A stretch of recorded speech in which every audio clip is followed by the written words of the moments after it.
Well, should politicians be able to buy and sell stocks? Today we're going to take a look. Stay tuned for Prudent Money.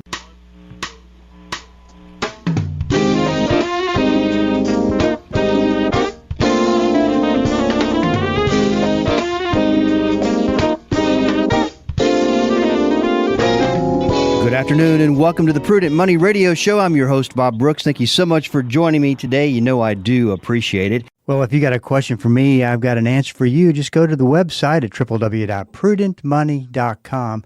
Once you do get to the site, just go up to the top. You'll see Ask Prudent Money and send your email in, and we'll get you taken care of. It's very simple to get information, and it's part of the ministry of effect that we have on the program to make sure that you have resources to help you out.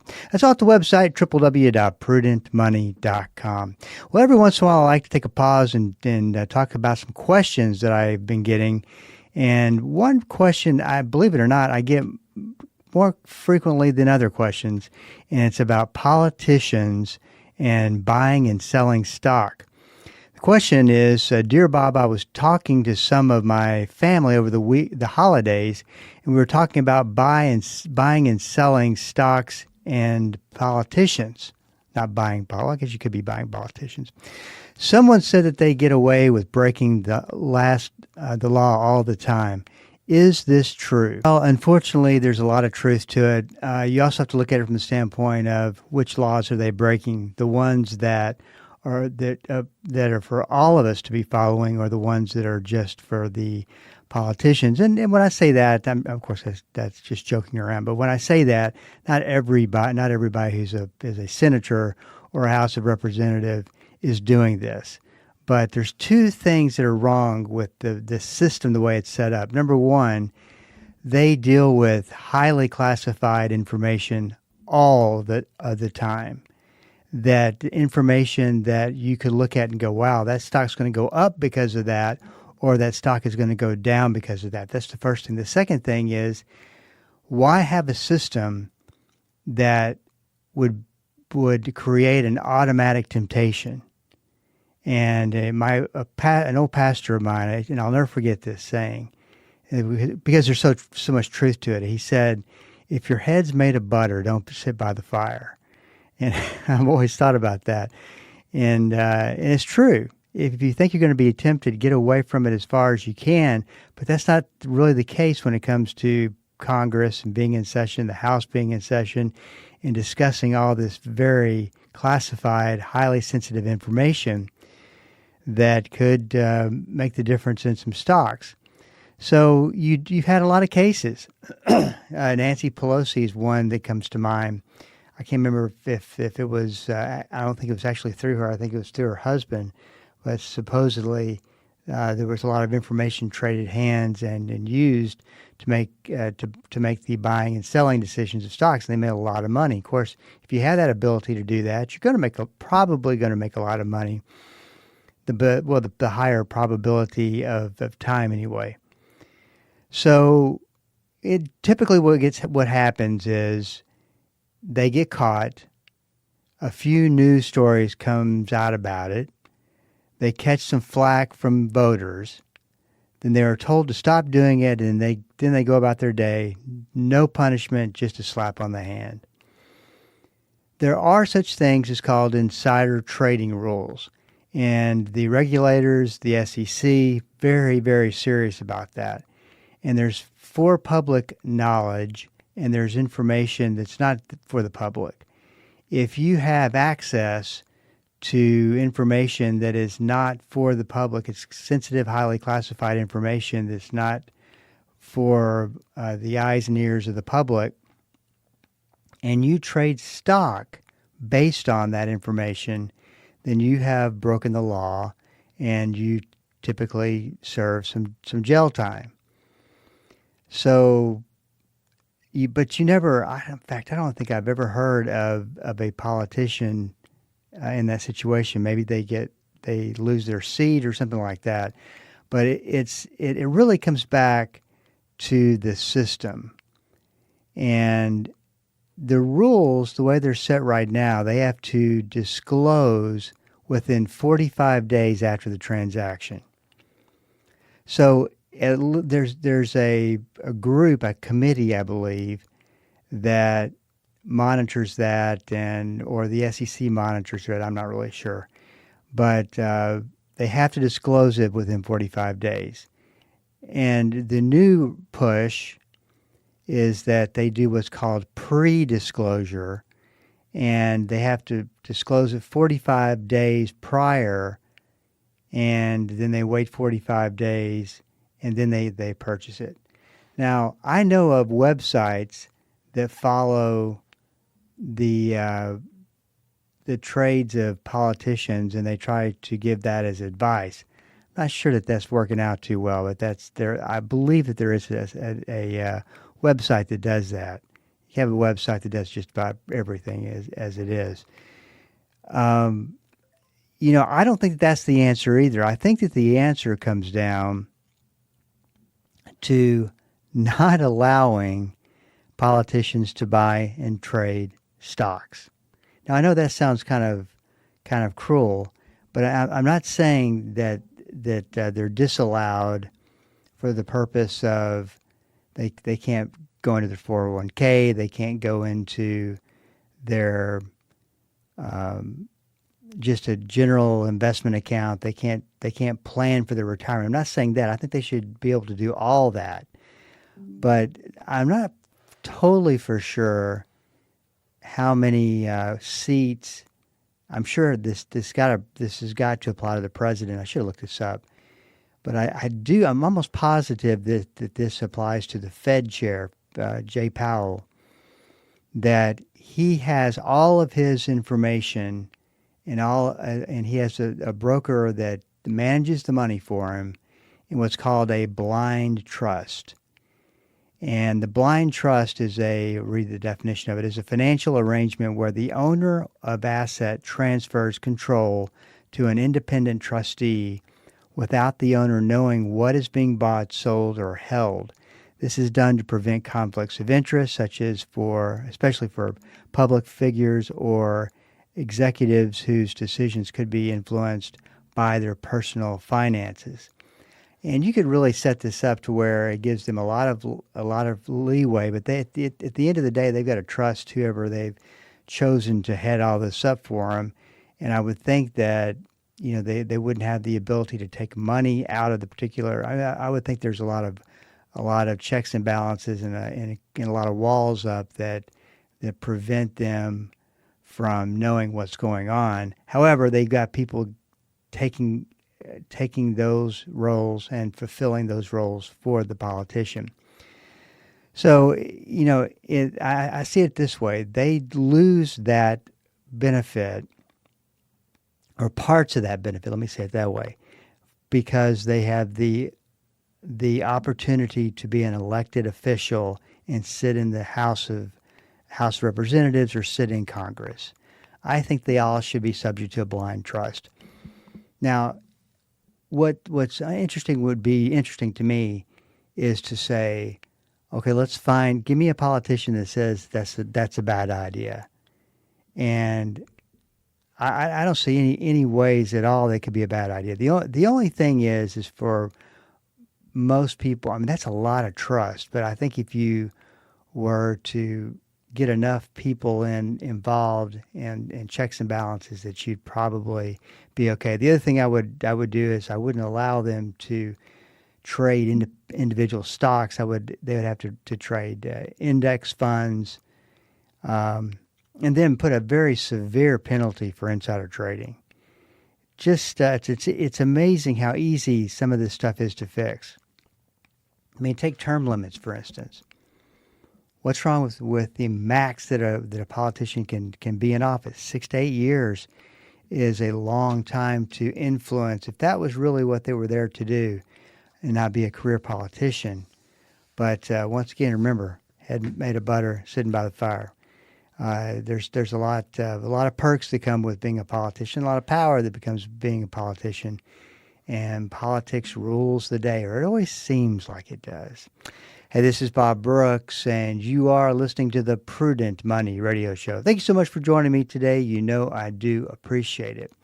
Going over questions and answers, I've always had this one theory that if someone sends a question in, there's a whole section of other people listening that want to know the same thing that have just never asked. So I always say, I kind of take and cherry pick these questions, but I do think these are questions that people want to know.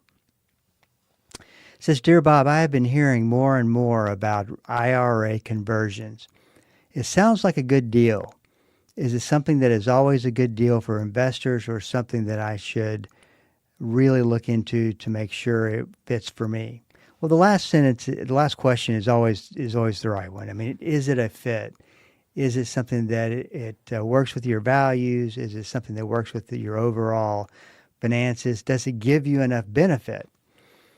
The thing that you have to, and this is not to say anything bad about the marketing arm of the financial services industry, but this is one of those things where there's a lot of hardcore marketing these Roth conversions, because the thought is, if you market this idea, and what they're doing, they're marketing an idea to move you into a different account, because that account has better tax advantages. Who wouldn't be interested in knowing about that? And so they market an account that's been around for a very long time. It's not rocket science. There are some things you need to know about it, of course. And then they pitch it to people, and then people move their assets over to them, and then they have a new client. They're not pitching it just for the Roth conversion aspect of the account. But there's a lot that you have to consider, and I'll read some of the pop culture finance thoughts to you that you may have a hard time believing. This is Bob Brooks, and you are listening to the Prudent Money Radio Show. We're up against a break. Stick around, and I'll be right back. Hello, this is Bob Brooks. Proverbs 22:3 and Proverbs 27:12 are the exact same verse word for word. I call them the stewardship verses of risk. A prudent person foresees danger and takes precautions. The simpleton goes blindly on and suffers the consequences. On the Prudent Money Radio Show, we teach about risk, how to identify it, how to figure it out, and what to do about it. We believe that to be a prudent steward, you have to be a good risk manager. Listen to the Prudent Money Radio Show on Bible School Radio 91.3. Prudent Money, home of the modern-day steward movement. Dynamic, practical, life-changing. There's no point in going to church and not letting the Christ who gave birth to the church on the day of Pentecost change your life. Join us each day as Pastor Paul Shepherd applies the timeless truth of Scripture to everyday life. It's Destined for Victory on this great station. Weekday afternoons at 3:30 here on Bible School Radio, KDKR. This is Rob Randall, your host and teacher of the Invisible War radio program. The Invisible War is the study of God's Word on how to walk in Christ's victory in the spiritual battles we face against the powers of darkness. Join me every Sunday morning at 9 right here on KDKR and KYJC in Commerce, your station for life. Welcome back. This is Bob Brooks, and you are listening to the Prudent Money Radio Show. Thank you so much for joining me today. You know I do appreciate it. Talking about Roth conversions, is it a good thing, or is it not a good thing for you to be doing? Well, let's talk about what a Roth conversion is to begin with. A Roth conversion allows you to convert an IRA to a Roth IRA. And once it's been in there for 5 years, you can take money out tax-free. The catch to this transaction is that if you say, let's say you had $100,000 and you converted it from an IRA to a Roth IRA and did a conversion, then the $100,000 that you would move from point A to point B to the Roth is something that you'll have to pay taxes on. So that's the big catch-22, and there's a lot of reasons that could be a good decision, but you have to know you know if you convert $100,000 to a Roth IRA, you are no longer. I mean, you have to pay taxes on that. You have to pay taxes on that money. And so that, of course, could be a very big tax bill. And it's may be hard to stomach. So you got to have the money to begin with. And besides having the money, it certainly has to make sense. Like, for instance, though, but the 5-year rule for a converted amount to be withdrawn tax and penalty free, it must be held in the Roth for at least 5 years. And of course, that applies separately to each conversion. And because some people, and I don't know that I don't really feel strongly one way or another about this. I probably feel more like it's not the greatest of ways to go, but once again, it depends on the situation. But you could move it over a span of 5 years. Say if you move $20,000 a year over 5 years, and as opposed to just moving $100,000, that could make sense as well. Of course, every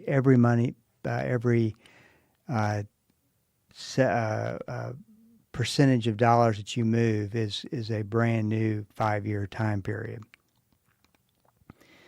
The timing of the conversion, this is, by the way, off of a Pop Culture Finance article, it can be advantageous to convert during years with a lower tax bracket, such as a gap year between jobs.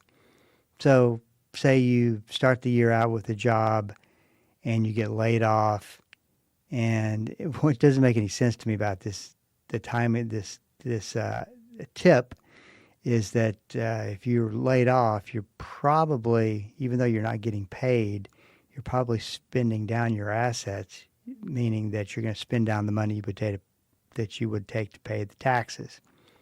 That makes which doesn't make sense. Anyway, but this is my favorite. Market downturns. It says converting during a market downturn can be beneficial because you pay taxes on a lower value. Let's say that you had $500,000 or $200,000 or $100,000. Let's stick with the easy one, $100,000. And you dropped to $50,000. And at $50,000, you are going to convert that $50,000 to a Roth and pay taxes on it. I think that's, even though in theory that sounds like a good idea, I don't know that that's something that people are going to feel real comfortable about, but maybe so. The closer you get to retirement, the more harm that this might do you. And this has been my only hang-up with the marketing that you hear about the Roth IRA, because they're mainly marketing to people who are probably mid-50s and older. So it comes down to time. Is time a benefit or a disadvantage?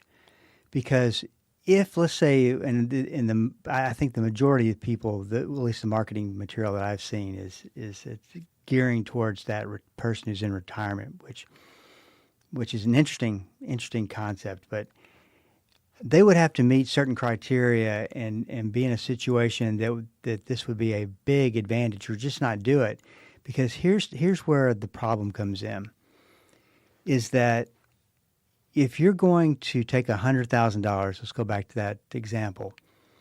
If you're going to take $100,000 out of an IRA and you're going to convert it into a Roth conversion, you're going to pay a lot of money in taxes, a whole lot of money in taxes. So once you do that, and let's say you put $75,000 and you pay $25,000 of taxes, you've got to make that pay off for you through the tax-free income that will come out of the Roth conversion. See, that's why we're doing all this, at least my opinion, is that you're trying to create an income stream that is tax-free. So it would have to be in there in that Roth conversion account for I don't know. I mean, probably I've always, and I don't have anything to back this up. It's just an arbitrary number, but I would think you would need 10 to 15 years in that account, and plus benefited from some good markets to really build that up. Maybe 10 years. And so you're kind of rolling the dice with that because you don't want to get to a point where you're taking the money out and it's not in a place where it's going to benefit you, benefit you in a big way. And you've already paid all that money. What's interesting to me is that I was talking to a client, and he made me see it a different way. And he is in his 70s, and he wants to convert a Roth. Excuse me, he wants to convert an IRA to a Roth. And I said, let me go back and research it and put some more time into it. And when I got through that, going through that process, I came to him and I said, hey, I'm 50-50 on whether or not you do that. And on one hand, I see there's some really good ideas, and it's a good idea, and on the other hand, I don't think it's a great idea. And I knew his situation, or know his situation, probably as good or better than anyone does. And literally 50-50 on it. So it does come down to what I talk about a lot, and which is make sure something is a real fit for you before you go through with it. That way you'll make a good decision versus one that you might end up regretting. 'Cause that's a big, and could be expensive decision to be making. Just think about it. So always make sure it's a fit, and the best way to do that is to put a value list together. We were actually going to talk about this, but I don't have time to get into the whole thing, so I'll wait on it. But you want to put a value list together and determine what's the most important thing to you, what's the second most important thing to you, what's the third most important thing to you, and really come up with about 10 things that influence this decision, and look for in that, say it's a top 10 list. So look for items in that top 10, values that are in that top 10 that are kind of duplicates, because it's real easy to duplicate. And don't think you're going to do this, you're going to sit down and do this in an hour's worth of time.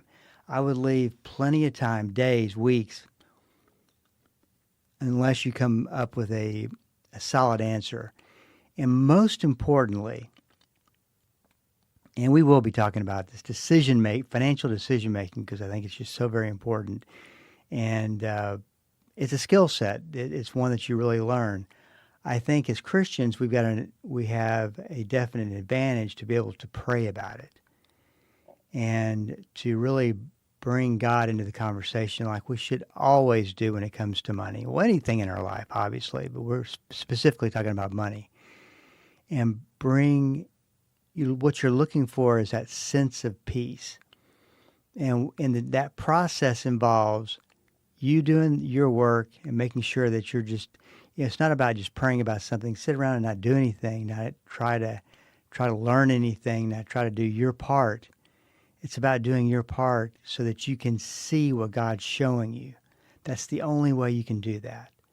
Well, I say that, but it's in my opinion, that's the way you do that. You really seek God's peace. And once you've got it, you're ready to make a decision. Now, that doesn't mean you're not a little bit scared. That doesn't mean that you're not going to second guess yourself, but you know what God's peace feels like. And that's what you're looking for. I'm going to wrap up today with another question that I think a lot of people have. Dear Bob, I was wondering if right now was a good time to get back into the market. Interest rates are falling, making money markets not as attractive. What are your thoughts? First, and this is a bias, so bias alert. The most important thing I think you can do is get with somebody to handle that transition back into the market and manage risk for you. And somebody that's what they do and that's what they kind of specialize in. To me, that makes the most sense. If you're not working with somebody or don't want to work with somebody, then I think that it's all about getting educated on how the markets work. And what people in pop culture finance seem to forget is that, and I'll say this one thing, then we're going to run out of time, but the thing they forget is that you're not trying to time the market. You're trying to look for a point that you enter in when the market's not so expensive. Today it's so very expensive and overvalued, and in expensive and overvalued markets, they tend to lose a lot of money before they become a good bargain or a good buy in the future some point. I mean, that's what it's all about, how expensive, how overvalued is the market. And I would suggest it's very, very overvalued. We'll talk a little bit more about this, though, later on in the week. Hey, this is Bob Brooks, and you are listening to the Prudent Money Radio Show. If you got a question for me, please go to the website at prudentmoney.com and send it in, because we are all out of time. Till we do meet again next time, keep the faith and have a great rest of the day. That's all the time we have for today. Questions or comments for Bob, or to find out more great information like what you've just heard, visit www.prudentmoney.com. Be sure to join Bob Brooks again for the next edition of Prudent Money.